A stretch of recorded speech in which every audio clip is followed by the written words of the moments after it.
Hello everyone, जय हिंद दोस्तों। आपके अपने यूट्यूब चैनल जीएस पाठशाला बाय एम तुषार में आप सभी का हार्दिक स्वागत है। जैसा कि हमने पिछले लेक्चर में the human I and the colourful world के बारे में डिस्कस किया था। ये हमारा क्लास 10th का साइंस का चैप्टर है, चैप्टर नंबर सेकेंड। और आई होप कि आप स्वस्थ होंगे, मस्त होंगे और लाइफ को एंजॉय कर रहे होंगे। ऐसे ही हमारे साथ आप हमारे चैनल के साथ आप जुड़े रहिए और जितना हो सके आप शेयर करिएगा और चैनल को लाइक और सब्सक्राइब जरूर करिएगा ताकि हमें और मोटिवेशन मिले और हम नए नए कॉन्सेप्ट आपके सामने लाएं। चलिए बिना देर किए हुए हम चैप्टर को स्टार्ट करते हैं और अपने लेक्चर को कंटिन्यू करते हैं। जैसा कि हमने ह्यूमन आई के बारे में पिछले टर्म में पढ़ा था और उसके स्ट्रक्चर के बारे में पढ़ा था कि क्या-क्या उसके कंपोनेंट थे हमारे आई के।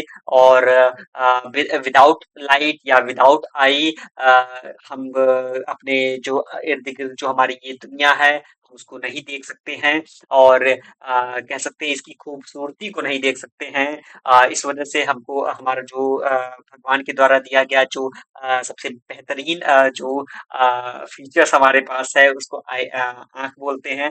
और चलिए इसी के बारे में हम डिस्कस करते हैं। बाकी सारी चीजें तो मैंने पिछले लेक्चर में कंप्लीट कर दी थी। आज हमारा जो टॉपिक है वो पावर ऑफ एकोमोडेशन के बारे में है। और पावर ऑफ एकोमोडेशन क्या है कि कहने का मतलब कि हमारे आई लेंस के पास ऐसी एबिलिटी जो कि हमारे आई लेंस के फोकल लेंथ को चेंज कर सके, एडजस्ट कर सके, या तो इंक्रीज कर दे या डिक्रीज कर दे। इतनी जिसके पास कैपेसिटी हो उसी पूरे होल प्रोसेस को क्या बोलते हैं, पावर ऑफ एकोमोडेशन।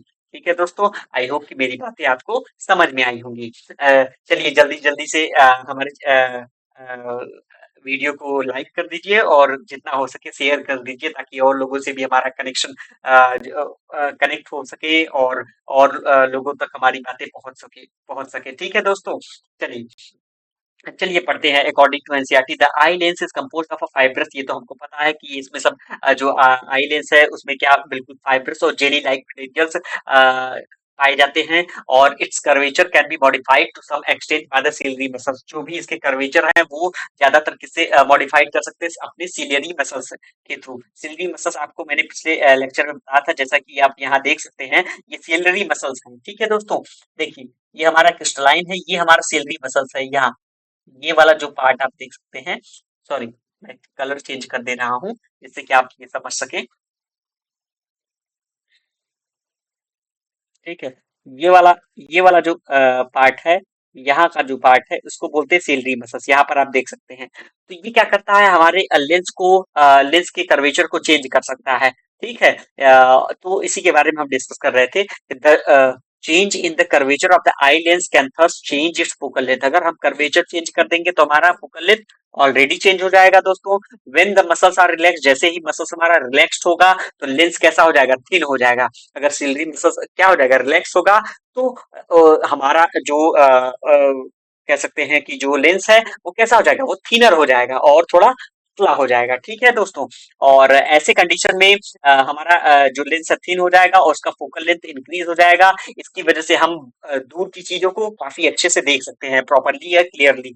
ठीक है दोस्तों, when you are looking at object closer to the eye, अगर हम किसी ऑब्जेक्ट को नजदीक से देखते हैं, आप मान लीजिए नजदीक से किसी ऑब्जेक्ट को देख रहे हैं, तो ऐसे कंडीशन में सिलरी मसल्स कॉन्ट्रैक्ट होता है। वो कॉन्ट्रैक्ट होगा तो उसका कर्वेचर क्या हो जाएगा, कहने का मतलब कि वो कर्वेचर छोटा हो जाएगा, सॉरी उसका कर्वेचर क्या हो जाएगा, इंक्रीज कर जाएगा। और वो जो लेंस है वो कैसा बन जाएगा, थिकर हो जाएगा, मोटा हो जाएगा। और हमारा जो फोकल लेंथ है, और जो फोकल लेंथ है वो हमारा क्या हो जाएगा दोस्तों, फोकल लेंथ जो आई लेंस का है वो डिक्रीज हो जाएगा।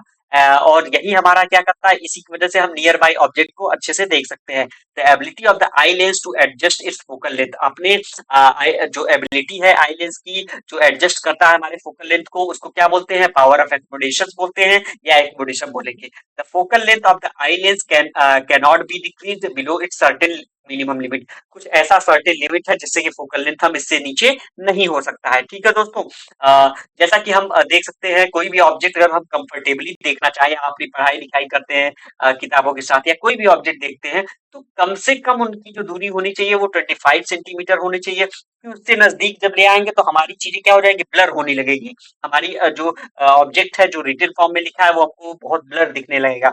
इस वजह से जो कंफर्टेबल एक पैमाना बनाया गया है या हमारी आंखों का है वो 25 सेंटीमीटर आप अगर रखते हैं मिनिमम दूरी, तो उससे हम कंफर्टेबली देख सकते हैं। तो मिनिमम डिस्टेंस देख सकते हैं बिना स्ट्रेन के, तो इसे क्या बोलते हैं, list distance of restrict vision. मतलब इतना मिनिमम हमारा क्या जो डिस्टेंस होना चाहिए ऑब्जेक्ट और हमारी आंखों के बीच, वो वही क्या कहलाता है, list distance of distant vision. और इसी को क्या बोलते हैं, नियर पॉइंट, इसी को बोलते हैं near point of the eye. ये हमारा क्या है, near point of the eye है। फॉर यंग अडल्ट अगर नॉर्मल विजन की बात करें तो near point is about 25 centimetre, farther point up to which, farther की अगर बात करें दूरी ज्यादा से ज्यादा कितना दूर तक देख सकते हैं, तो ज्यादा से ज्यादा हम दूर कहाँ तक देख सकते हैं, लगभग इन्फिनिटी तक पूरा देख सकते हैं। हम जहां तक वो हमको दिखाई दे, हमारी आंखें लगभग इन्फिनिटी तक हम किसी भी ऑब्जेक्ट को देख सकते हैं। ये जैसे कि सन हम देख सकते हैं, स्टार्स देख सकते हैं, तो भाई डिस्टेंस काफी दूर है, फिर भी हम देख लेते हैं। ठीक है दोस्तों, तो जो भी क्रिस्टलाइन लेंस है आफ्टर सम टाइम जब ओल्ड एज होता है तो क्या हो जाता है, मिल्की टाइप का हो जाता है। उनपे मिल्की एंड क्लाउडी एक कह सकते हैं कि एक मेम्ब्रेन आ जाता है, जिसकी वजह से हमको चीजें बहुत धुंधली दिखाई देती हैं। और यही कंडीशन क्या होता है, इसको बोलते हैं कॉन्ट्रैक्ट। आप याद रखिएगा, आपने सुना होगा कॉन्ट्रैक्ट, इट मीन्स की मोतियाबिंद, नाम सुना होगा। ये आंखों में सफेदीपन आ जाता है वो कॉर्निया पे। ठीक है दोस्तों, यहाँ पर आप देख सकते हैं, हमने यहाँ पर आपका डेफिनेशन भी दिया गया है कॉन्ट्रैक्ट। ठीक है, और दिस कॉजेज पार्शियली और कंप्लीटली लॉस ऑफ विजन। ये पार्शियली कर सकता है या कंप्लीटली हमारे विजन को लॉस कर सकता है। It possible to restore vision, और ये पॉसिबल है, और किसके थ्रू है, हम कॉन्ट्रैक्ट अगर सर्जरी करा लेते हैं तो उसके थ्रू हमारा क्या हो जाता है, हम अपनी आंखों से किसी भी ऑब्जेक्ट को क्लियरली देख सकते हैं। ठीक है दोस्तों, आई होप कि मेरी बातें आपको अच्छी लगी होंगी, समझ में आई होंगी, और मेरा यही मकसद है कि आपको हर एक कॉन्सेप्ट को बहुत प्यारे तरीके से, बहुत अच्छे तरीके से समझाया जाए। ठीक है। अच्छा, यहाँ पे क्वेश्चन है, why do we have two eyes for vision and not just one?